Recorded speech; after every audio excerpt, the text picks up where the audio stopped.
Alright, so I'm gonna come to you guys as a creator on this app that is in the true crime space, okay? Not coming as a gatekeeper or as an enforcer or whatever. Y'all can do what you want. But the reason I love this community and the reason that I decided that this was going to become my community is because the compassion, the understanding, and the want for the facts to be posted everywhere and anywhere about cases. Because you don't know who you're gonna reach. You don't know if that video is gonna get millions of views or only 100 people are gonna view it. It's always a gamble. But what I hope comes out of the Emmanuel Haro case is that you guys see that there's never just one victim in any true crime case. Sometimes you just have the families that are also victimized from either the person that did whatever to the family member, or sometimes you see whole communities that are devastated, and I have seen both of these personally. Tragedies can shock and devastate a whole area, and I understand that. I get that people are passionate and they want justice to be served. I understand that. But there's a line that you cross when things are still being investigated, and I think that some people that aren't in the true crime space and haven't even really watched true crime content creators on TikTok, YouTube, Facebook, wherever you watch your true crime content, I think when you choose to post about something in your area, you should only post whatever the police and the authorities are providing. Because we see with the Emmanuel Haro case that his grandmother, Mary, she was interviewed very, very early on when Emmanuel was missing.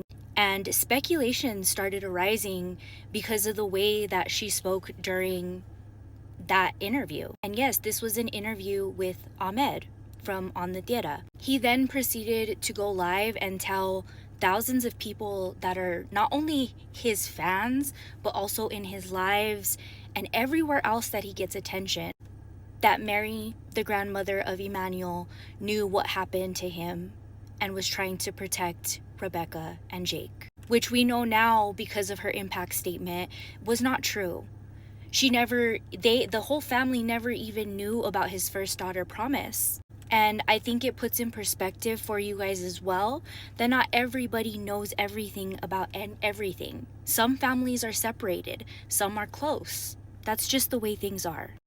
But to then re-victimize the family that not only got to know and feel the joy of a baby, Emmanuel Haro, his grandmother specifically not being able to meet him, and then finding out about him and actually being there for him a week after she had a stroke herself.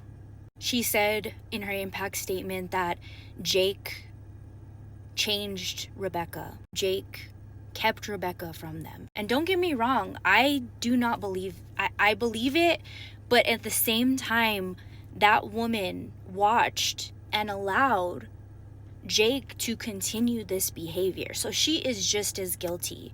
And I can agree that Mary was trying to defend her daughter.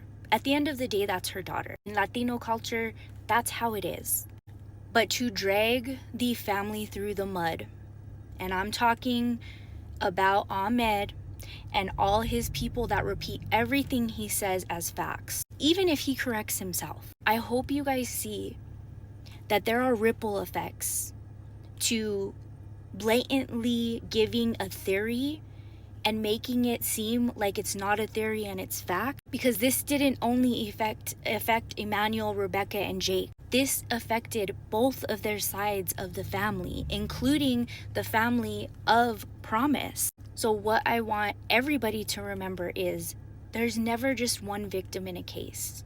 And sometimes if you don't disclose that what you're saying is a theory or you're guessing or an opinion, that's when it turns into something that is affecting the families that are going through the trauma already. And again, I get the passion, I get the intensity. It's a child.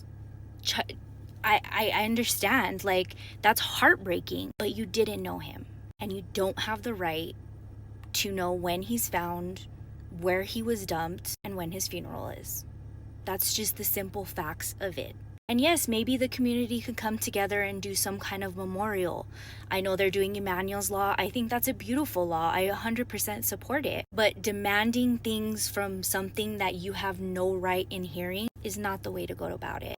And making up things in theory and saying them out loud like they're facts is re-traumatizing the victims of this case. I am a proud true crime content creator, and I think some of you guys just don't know what that looks like anymore, because there's people that come on here and give their opinions and theories and state them as facts, and then it turns out to be wrong. And who are you looking at? The people that are still here talking about the crimes. I hope everybody could realize that.